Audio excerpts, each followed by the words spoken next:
नमस्कार, स्वदेश न्यूज देख रहे हैं आप। मैं हूं आपके साथ ऋषभ सोनी और लेकर आया हूं हमारा खास शो अग्निपथ। और अग्निपथ में आज हम बात करेंगे सुप्रीम कोर्ट के फैसले के परिणाम की। मध्य प्रदेश के धार स्थित भोजशाला और कमाल मौला परिसर को लेकर सुप्रीम कोर्ट के फैसले ने एक बार फिर से यह संदेश दिया कि आस्था और इतिहास से जुड़े संवेदनशील मामलों में कानून सर्वोपरि है और सामाजिक सौहार्द सबसे बड़ा मूल्य। शीर्ष अदालत के आदेश के बाद हालात सामान्य बने रहे, प्रशासन सतर्क दिखा और दोनों समुदायों से शांति बनाए रखने की अपील दोहराई गई। दरअसल सुप्रीम कोर्ट ने बसंत पंचमी के दिन धार में विवादित भोजशाला में सूर्योदय से सूर्यास्त तक हिंदुओं को प्रार्थना करने की अनुमति दी है। सुप्रीम कोर्ट ने मुस्लिम पक्ष को भी शुक्रवार के दिन दोपहर 1 बजे से 3 बजे तक नमाज पढ़ने की इजाजत दी। सुनवाई के दौरान सुप्रीम कोर्ट ने कहा कि हम दोनों पक्षों से अपील करते हैं कि वो आपसी सम्मान और सहयोग बरकरार रखें। सुप्रीम कोर्ट ने राज्य और जिला प्रशासन को कानून व्यवस्था बनाए रखने की हिदायत दी। सुप्रीम कोर्ट ने अपने रुख से यह साफ किया कि ऐसे विवादों में स्थिति को भड़काने के बजाय वैधानिक प्रक्रिया के तहत ही समाधान निकालेगा। अदालत ने यह भी रेखांकित किया कि किसी भी कदम से सार्वजनिक व्यवस्था और सांप्रदायिक सौहार्द प्रभावित नहीं होना चाहिए। आपको बता दें कि भोजशाला जैसा विषय अक्सर सियासत का रंग ले लेता है, लेकिन इस फैसले के बाद सामने आया परिदृश्य बताता है कानूनी मर्यादा और सामाजिक जिम्मेदारी राजनीति से ऊपर है। नेताओं, प्रशासन और समाज तीनों की साझा भूमिका ने माहौल को शांत रखा। अब भोजशाला पर सुप्रीम कोर्ट के फैसले का सबसे बड़ा परिणाम यही है कि देश ने अमन चैन का पैगाम चुना। कानून के दायरे में रहकर शांति और भाईचारे के साथ आगे बढ़ना ही इस संवेदनशील मुद्दे पर सबसे परिपक्व जवाब है। चलिए इसी मुद्दे पर कुछ राजनीतिक प्रतिक्रियाएं हैं, वो सुनवाते हैं, फिर करेंगे चर्चा। ये भारत की प्राचीन सभ्यता, संस्कार, यहाँ की परंपरा, यहाँ का भाईचारा, यहाँ का सांप्रदायिक सौहार्द, हम सब मिलकर इसकी रक्षा करें। जो सुप्रीम कोर्ट ने निर्देश दिया है वो न्याय संगत है। उन्होंने हिंदुओं के समय पर पूजा करनी चाहिए, मुस्लिम भाइयों को अपने समय पर नमाज अदा करनी चाहिए और इसका पालन सबको मिलकर करना चाहिए। ये कांग्रेस पार्टी का स्पष्ट मत है। ये कोर्ट का विषय है और कोर्ट आज इसके अंदर संज्ञान ले रहा है, परंतु मुझे लगता है जो भी कोर्ट का निर्णय होगा वो सभी को मान्य कि लाइन अंडर मेंटेन कराया जाए, दोनों समाज के दोनों पर्व अच्छे से मनाए जाएं, जोहर की नमाज, जुमे की नमाज भी हो और बसंत पंचमी की पूजा भी होना चाहिए। और ये काम जिला प्रशासन का है जो 2016 में बाखूबी कराया गया था। इस मामले में उच्चतम न्यायालय द्वारा जो निर्णय दिया गया है वो सर्वोपरि है, उसका अक्षरशः पालन करवाया जाएगा। पूर्व में भी सरकार द्वारा इस मामले में दोनों पक्षों की भावनाओं का सम्मान करते हुए ही व्यवस्था बनाई गई थी, जबकि कांग्रेस की सरकारों के दौरान इस संवेदनशील विषय पर राजनीति की गई थी। सौहार्द बिगाड़ने का काम कांग्रेस की सरकार ने किया था। देखिए, तैयारियां हमारी पूरी चाक चौबंद हैं। कानून व्यवस्था को देखते हुए 8000 से भी अधिक पुलिस बल, बहुत से एग्जीक्यूटिव मैजिस्ट्रेट्स, ड्रोन की व्यवस्था, कैमरों की व्यवस्था, आरएएफ का बल, सभी प्रकार की व्यवस्थाएं हैं। और किसी भी स्थिति में हम कल के दिन कानून व्यवस्था की स्थिति सामान्य रहे, उसमें किसी भी प्रकार का विघ्न ना पड़े, ये हमारा परम इसमें कर्तव्य है।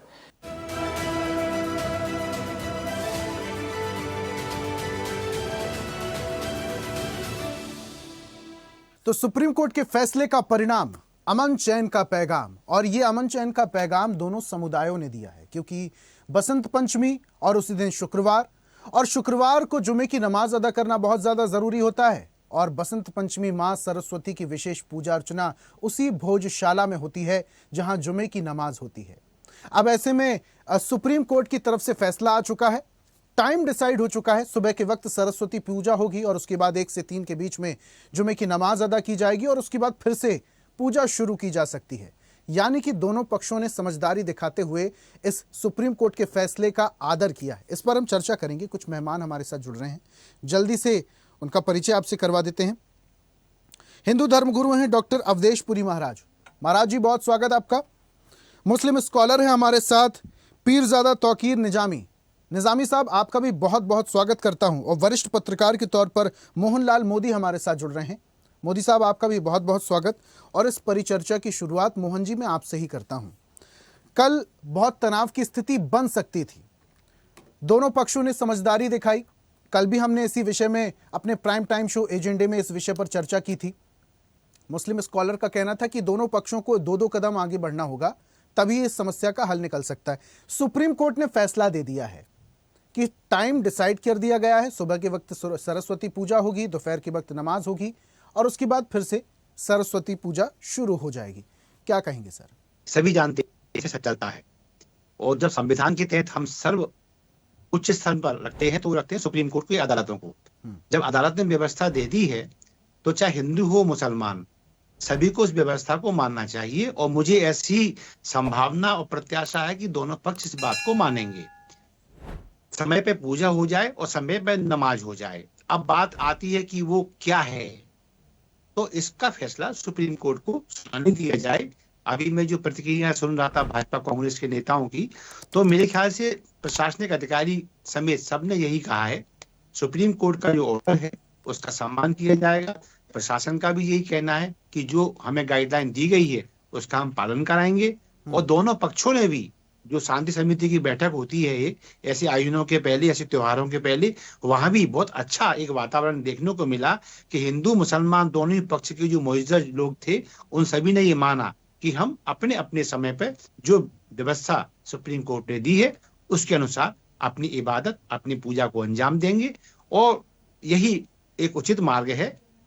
क्या फैसला आएगा सुप्रीम कोर्ट को पर छोड़ते हुए हम अपनी पूजा इबादत में संलग्न बने रहे, शांति स्थापित बनी रहे, यही भारत के विकास और अक्षुण्णता के लिए। ठीक है मोहन जी, देखिए दोनों पक्ष शांति चाहते हैं, दोनों पक्ष अमन और चैन, भाईचारा चाहते हैं, लेकिन न चाहते हुए भी कई बार ऐसी स्थितियां बन जाती है जहां पर तनाव की स्थिति होना लाजमी हो जाता है।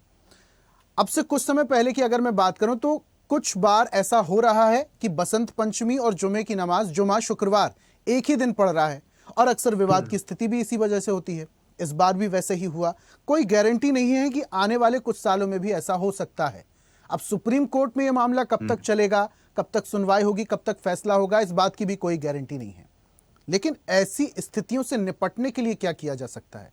जैसे इस बार जो स्थिति बनी, क्या किसी एक पक्ष को यह नहीं कह देना चाहिए था कि बसंत पंचमी साल में एक बार आती है, जुमे की नमाज हर हफ्ते हम अदा कर सकते हैं, तो एक बड़ा दिल, बड़प्पन और भाईचारा निभाते हुए यह कहा जा सकता है कि साल में एक बार आने वाली पूजा का आप पूरे दिन पूजा कीजिए और अगली बार जब जुमे की नमाज आएगी तब हम पहुंच जाएंगे। क्या ऐसा संभव था? हाँ, ये संभव था। एक पक्ष को ये बड़ा हृदय दिखाना चाहिए था, लेकिन जैसा कि हम सब जानते हैं, देखिए राजनीति ने इस देश की जो कहना चाहिए सामाजिक समरसता को इस तरह छिन्न भिन्न कर दिया है कि हम जब देखते हैं, गौर से देखेंगे तो हम पाएंगे हर धार्मिक नेता के पीछे एक सियासी नेता छुपा हुआ है। और यही कारण है कि वो निर्णय सामने नहीं आ पा। हम ये नहीं कहते सारा मुस्लिम समाज कट्टर है, सारा मुस्लिम समाज शांति का पक्षधर नहीं, ऐसा नहीं है। पूरा मुस्लिम समाज देश की तरक्की में अपना भविष्य देखता है, क्योंकि ये देश जितना हिंदू तो मुसलमान का भी है। बस कुछ मूल्य मौलवी जो नेताओं द्वारा संचालित होते हैं, यदि वो भी थोड़ा सा मन बड़ा कर लें, राजनीति को खुटी पर टांग दें कुछ क्षण के लिए, और यदि वो ये कह सकते थे कि हाँ पंचमी साल में एक बार आती है, आप नमाज कर लीजिए, मैं दावे के साथ कह सकता हूँ हिंदू पक्ष में उनके लिए अच्छा सद्भाव ऑलरेडी है, एक सम्मान भी बढ़ जाता हो जाता तो अच्छा रह जाता। जाहिर सी बात है कि जो भी पक्ष अगर बड़प्पन दिखाएगा तो उसके लिए सम्मान बढ़ना लाजमी है। जो आप बात कर रहे हैं मोहन जी, अक्सर जब ऐसे मामले उलझते हैं तो ये कहा जाता है कि राजनीति के चलते लोग आपस में भिड़ रहे हैं, एक दूसरे का सर फोड़ने के लिए आमादा हैं। लेकिन ये राजनेता कौन है? क्योंकि जनता काफी ज्यादा समझदार है। कोई भी पक्ष, कोई भी समुदाय नहीं चाहता कि लड़ाई झगड़ा हो, खून खराबा हो, विवाद हो। सभी भाईचारे और अमन और चैन, शांति के साथ रहना चाहते हैं। कौन लोग बरगलाते हैं? नहीं, अब इसमें देखिए, मैं किसी पार्टी का नाम लेना नहीं चाहूंगा। हाँ, इतना तय है कि नेताओं के लिए सत्ता में बने रहना और सत्ता पर काबिज होना, दो मुद्दे सबसे बड़े होते हैं। इनके लिए ये चीज गौण हो जाती है कि शांति क्या, लॉ एंड ऑर्डर क्या, और आपसी सद्भाव भाईचारा क्या। हाँ, इतिहास के पीछे अगर हम जाएं और हम इतिहास के पन्नों को पलटकर देखें तो मैं समझता हूं कि यदि हिंदू मुस्लिम दोनों पक्ष उन इतिहास के पन्नों को ही पढ़ लेते यदि, तो सुप्रीम कोर्ट की नौबत ही नहीं आती। दिक्कत यही है कि सत्यता को स्वीकार करना कोई चाहता नहीं है, और सत्यता क्या है ये दिन की उजाली तरह बहुत साफ है, सब जानते हैं वो स्थल क्या है।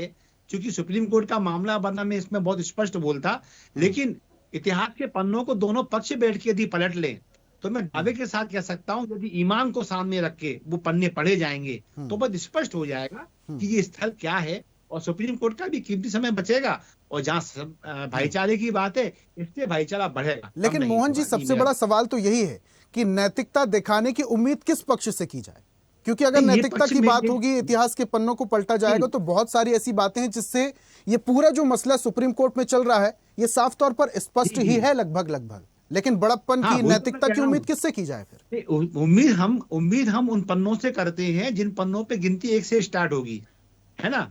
गिनती 1 नंबर से स्टार्ट होगी और 1 नंबर ही सत्य है, 2, 3, 4, 5 बाद में आते हैं। तो हमें ये समझना पड़ेगा इतिहास के पन्नों में इस स्थल की शुरुआत कहाँ से है, विवाद कहाँ से उत्पन्न हुआ। कुछ लोग कहते हैं वाग्देवी का मंदिर है जिन्हें सरस्वती माँ कहा जाता है, कुछ लोग कहते हैं मौला कमाल मस्जिद है। तो कुल मिला के बात यही है। देखिए, एक बात तो बहुत क्लियर है, सनातन जो धर्म है, ये सनातन जो मत है, वो शाश्वत है भारत में। लेकिन मैं ये नहीं कहता कि मुसलमान हिंदुस्तान के नहीं है, क्योंकि मुस्लिम भी हमारे भाई हैं, हमारे उनके पूर्वज एक ही थे। मैं इस ऐतिहासिक तथ्यों के साथ एक पूरी जिम्मेदारी के साथ कह रहा हूं। बात यही है कि हमें गिनती से ध्यान रखना पड़ेगा, जो 1 है वो सत्य है, 2, 3 पे अगर बहस करेंगे तो बुनता भटक जाएगा।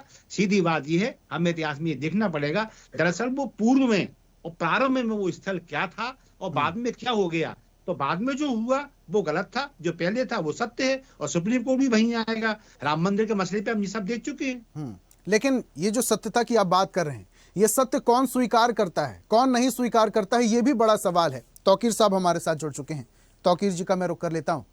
तौकीर जी, वरिष्ठ पत्रकार मोहन जी अभी जिक्र कर रहे थे कि बहुत अच्छी बात है, अमन चैन से सारा कुछ हो गया, जिस बात को लेकर विवाद की स्थिति बन रही थी वो सुलझ गया। सुप्रीम कोर्ट ने टाइम स्लॉट भी डिसाइड कर दिया है, सुबह के वक्त पूजा हो जाएगी, दोपहर के वक्त नमाज हो जाएगी और उसके बाद फिर से पूजा हो जाएगी। लेकिन एक बड़ा सवाल ये है कि जो पूजा होती है वो निरंतर चलने वाली एक प्रोसेस है। जैसे नमाज अगर अदा की जाती है तो वो भी निरंतर चलने वाली एक प्रोसेस है। अगर उसको बीच में टुकड़ों टुकड़ों में किया जाएगा तो वो सफल नहीं होगी। काइंड ऑफ पूजा। अब जब पूजा को 2 स्लॉट में तोड़ दिया गया है तो इसमें स्थिति कहीं ना कहीं, या जो लोग पूजा कर रहे हैं उनके मन में ये बात जरूर आएगी कि हमें 2 पार्ट में पूजा करने मिला। हाँ, तो ये चीज तो है। मेरा सवाल तौकीर साहब से था। मोहन जी। हाँ, तौकीर साहब सुन पा रहे हैं? सवाल को फिर से दोहरा देना आदरणीय, मैं सुन नहीं पाया था। कोई बात नहीं तौकीर साहब, मैं फिर से सवाल को दोहरा देता हूं। मेरा सवाल यह है तौकीर साहब कि बहुत अच्छी बात है, सुप्रीम कोर्ट ने टाइम डिसाइड कर दिया, स्लॉट डिसाइड कर दिया, सुबह के वक्त पूजा हो जाएगी, फिर नमाज हो जाएगी, दोपहर में फिर पूजा हो जाएगी।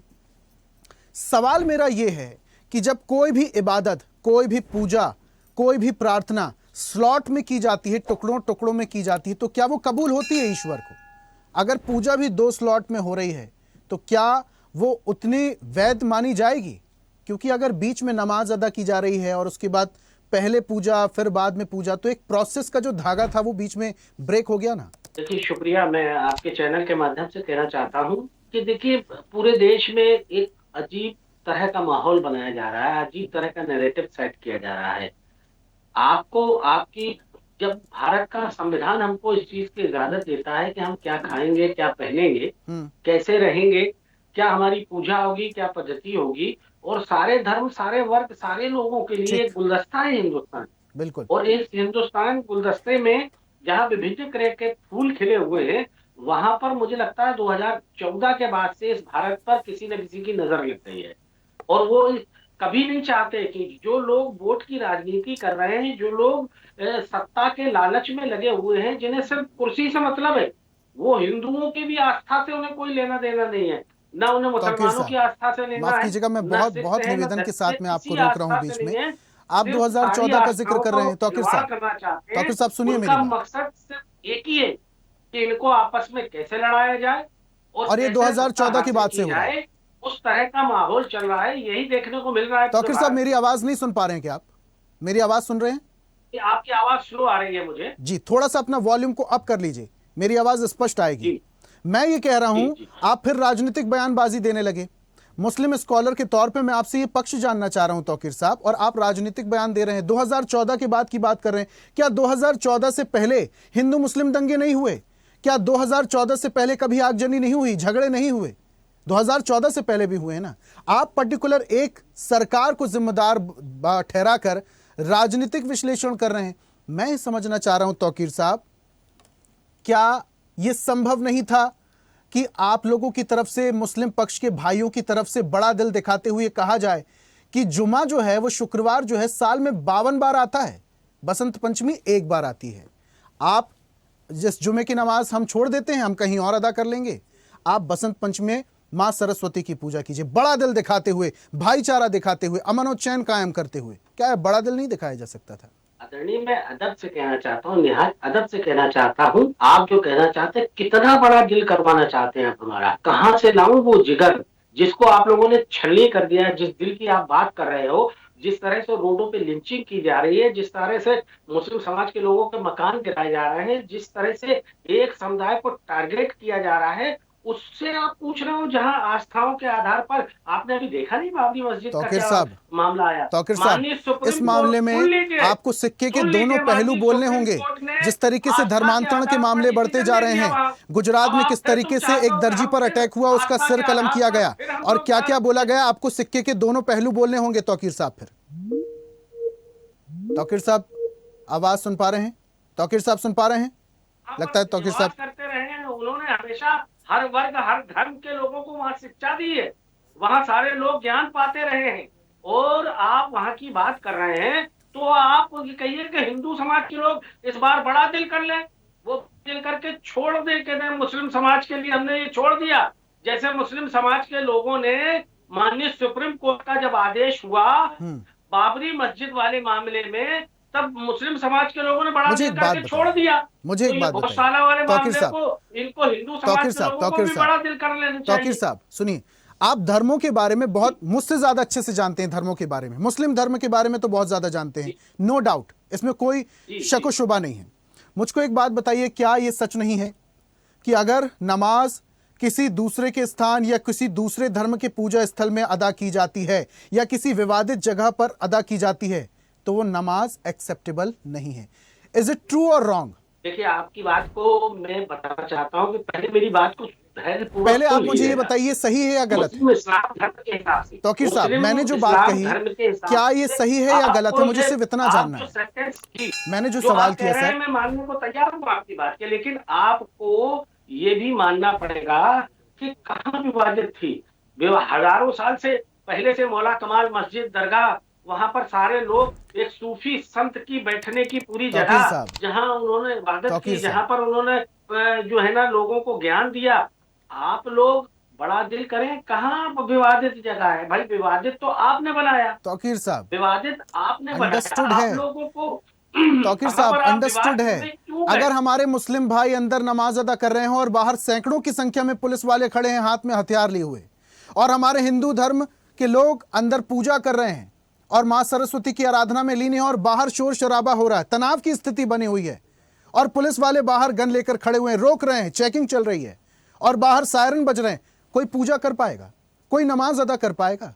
कैसे संभव होगा ये? कैसे एक्सेप्ट होगी नमाज और पूजा? मैं आपकी हर बात से सहमत हूँ, लेकिन जो मैं कहना चाहता हूँ निहायत अदब, महाराज जी जुड़े या नहीं? सुन लीजिए पीसीआर, मैं पहले वो जो कह रहा हूँ पहले वो सुन लीजिए, मेरी बात को सुन लीजिए, प्लीज कंटिन्यू। मैं ये कह रहा हूँ कि फिर हमारे हिंदू समाज के लोगों को, आप सबको बड़ा दिल दिखाना चाहिए। मौला कमाल दरगाह जो हमारी मस्जिद है, ये हमें सौंप देना चाहिए आप लोगों को।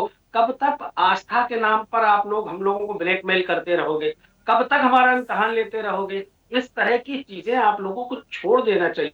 शोभा नहीं देती है। देश में क्यों एक दूसरे को लड़ाना चाहते हो? क्यों दुश्मनी पैदा करना चाहते हो? आप ये कह रहे हैं कि साल में एक बार आने वाली बसंत पंचमी के दिन हिंदू भाइयों को छोड़ देना चाहिए था मुस्लिम भाइयों के लिए, और नमाज अदा करने के लिए बड़ा दिल दिखाना चाहिए था। ठीक है, महाराज जी हमारे साथ जुड़ चुके हैं। महाराज जी सुन पा रहे हैं? बिल्कुल सुन पा रहा हूं। ठीक है महाराज जी, तो फिर पूरी बात आपने तौकीर जी की भी सुनी होगी। उनका कहना बड़ा दिल दिखाइए हिंदू भाइयों, और वहां पर जो एक साल में बसंत पंचमी आती है उसको छोड़ के मुस्लिम भाइयों के लिए नमाज अदा करने की व्यवस्था कर देते तो उनकी नमाज अदा हो जाती है, उनकी नमाज कबूल हो जाती। ये बड़ा दिल आप लोगों को दिखाना चाहिए था, ये तौकीर साहब कह रहे हैं। हमने ही नहीं, कोर्ट ने भी बड़ा दिल दिखाया है। कोर्ट ने बड़ा दिल दिखाया है, तभी तो मौका दिया है। और आज के जो आदेश अभी आप जो देख रहे हैं, अभी जो आया है, ये भी बड़े दिल का ही आदेश है नहीं तो वहाँ का प्रत्येक पत्थर चीख चीख करके कह रहा है कि यह सरस्वती जी का मंदिर था। वहाँ जो शिव जी के स्वस्तिक के ओम के चिन्ह मिल रहे हैं, वहाँ की जो डिजाइन है पत्थरों की, 1 करोड़ लोगों को भी दिखाई जाए, 1 करोड़ बार उसकी जांच कराई जाए तो भी सब कहेंगे कि हाँ ये मंदिर के पत्थर हैं। इनकी किसी भी मस्जिद में अगर उस प्रकार के पत्थर लगे हों पूरी दुनिया में तो ये सिद्ध कर दें। तो कोर्ट जब इतना देखने के बाद भी उनको मौका दे दिया है तो बहुत बड़े दिल की बात है। और हिंदू समाज ने अगर इस आदेश को स्वीकार कर लिया है तो ये हिंदू समाज का बहुत बड़ा दिल है। अब इनको बहुत ही विनम्रता और शांति के साथ इसका समय का सदुपयोग करना चाहिए। अब इस प्रकार की बात नहीं करनी चाहिए कि हम इनके दिल को छलनी कर रहे हैं। हम छलनी नहीं कर रहे हैं, छलनी तो आपने किया है हमारे दिलों को, और एक बार नहीं हजारों लाखों बार किया है। इतिहास गवाह है, हिस्ट्री जो लोग पढ़ते हैं उनको मालूम है। तो छलने की बात ये यहाँ न करें। मैं तो यहाँ इतना समझता हूँ कि भारतवर्ष में आप लोगों को जितना सम्मान, जितनी सुरक्षा प्राप्त है उतनी शायद किसी देश में प्राप्त नहीं है। तो फिर हम क्यों कैसे आपका दिल छलनी कर रहे हैं? साहब का फ्रेम सही कीजिए पीसीआर जी। गुरुजी आप अपनी बात कंटिन्यू कीजिए। हाँ, तो मेरा कहने का मतलब ये है कि हम किसी का दिल नहीं छलनी कर रहे हैं। जब हमारे पक्ष में इतने सारे प्रमाण मिले हैं, वहाँ साक्ष्य उपलब्ध हैं, और हम वहाँ माँ सरस्वती जी का एक दिन आता है, उस दिन अगर हम आराधना करना चाहते हैं तो वो हमारा अधिकार है। उसमें हमको कहाँ किसी का दिल छलनी कर रहे हैं, वो करना चाहिए। फिर भी हमने 3 घंटे का समय अगर देने के लिए स्वीकृति दी है तो ये बड़ा दिल हुआ, और इससे बड़ा क्या चाहिए। तौकीर साहब तो कह रहे हैं कि वहाँ पर पूजा ही नहीं होनी चाहिए थी बसंत पंचमी के दिन।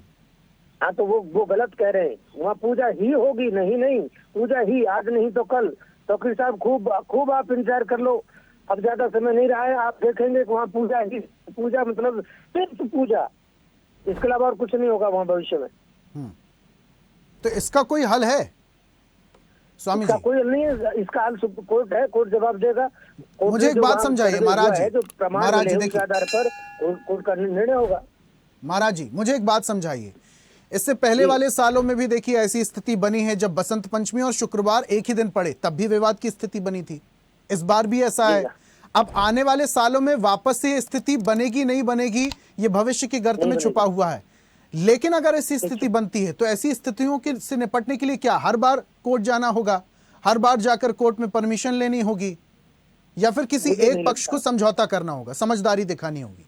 मुझे नहीं लगता कि वो हर बार की जरूरत रहेगी। इतना लंबा समय इसमें हो चुका है, अभी ज्यादा लंबा नहीं खींचने वाला। करीब डिसीजन की ओर आगे बढ़ चुके हैं, डिसीजन होने वाला है। कुछ समय में कोर्ट कह देगा इस बात को जो कहनी चाहिए, और दोबारा मुझे नहीं लगता कि ऐसी स्थिति बनने का कोई अवसर मिलेगा। अरे भाई ठीक है, तौकीर साहब सुन पा रहे हैं? जी आ रही है आपकी आवाज आ रही है। ठीक है, तौकीर साहब महाराज जी कह रहे हैं कि ऐसा अगर आने वाले समय में होता है तो ये विवाद की स्थिति नहीं बनेगी। वो क्यों नहीं बनेगी ये भी आपने सुना और समझा।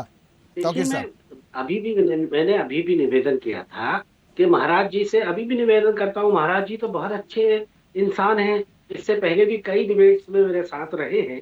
मैं उनसे निवेदन करना चाहता हूँ कि हिंदू समाज के लोगों को आप ये समझाइए कि भाई मुस्लिम समाज के लोगों के सब्र का इम्तिहान मत लीजिए। आप कितना उनको दबाओगे, कितनी आस्था के आधार पर? ये गलत बात कह रहे हैं तौकीर साहब आप।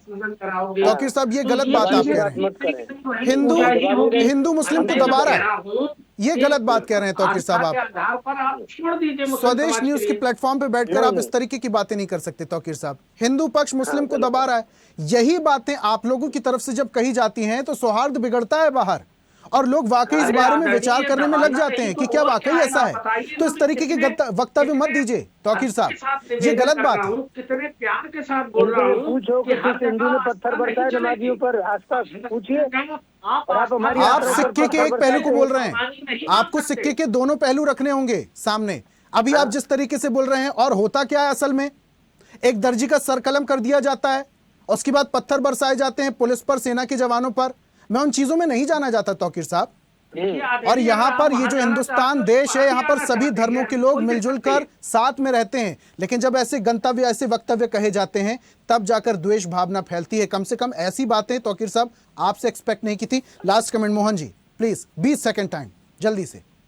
मैं सिर्फ इतना कहना चाहूंगा कि जब मामला सुप्रीम कोर्ट में हो तब वक्तव्यों पर नियंत्रण होना चाहिए। सुप्रीम कोर्ट जैसे महाराज जी ने कहा, जो निर्णय आना है सुप्रीम कोर्ट का आ जाएगा और व्यवस्था कायम हो जाएगी।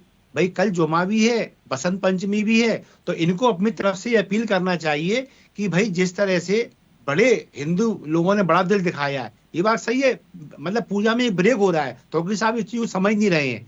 नमाज में ब्रेक नहीं हो रहा है, हम नमाज में ब्रेक चाहते भी नहीं है, लेकिन पूजा में ब्रेक हो रहा है। हिंदू बहुसंख्यक होने के बाद भी यदि एक्सेप्ट कर रहा है तो इसका मतलब ये हिंदू आपका दिल छलनी नहीं कर रहा, और सारा मुसलमान तो साहब आपकी तरह नहीं सोचता है। यदि मुसलमान ऐसा सोच रहा होता तो भारत इतना विकसित ना होता। जहां तक मेरी नॉलेज कहती है मोहन साहब कि नमाज तो आप कहीं भी अदा कर सकते हैं, अल्लाह का सजदा तो आप कहीं भी अदा कर सकते हैं, लेकिन अगर पूजन का एक स्थान है तो वो पूजन वहीं पर होगा, जहां तक मुझे पता है। तौकीर साहब समय इजाजत नहीं देता, मुझे इस डिबेट को यहीं खत्म करनी होगी। मोहन जी बहुत शुक्रिया, तौकीर जी आपका भी बहुत शुक्रिया, महाराज जी आपका भी बहुत बहुत शुक्रिया हमारे साथ जुड़ने के लिए।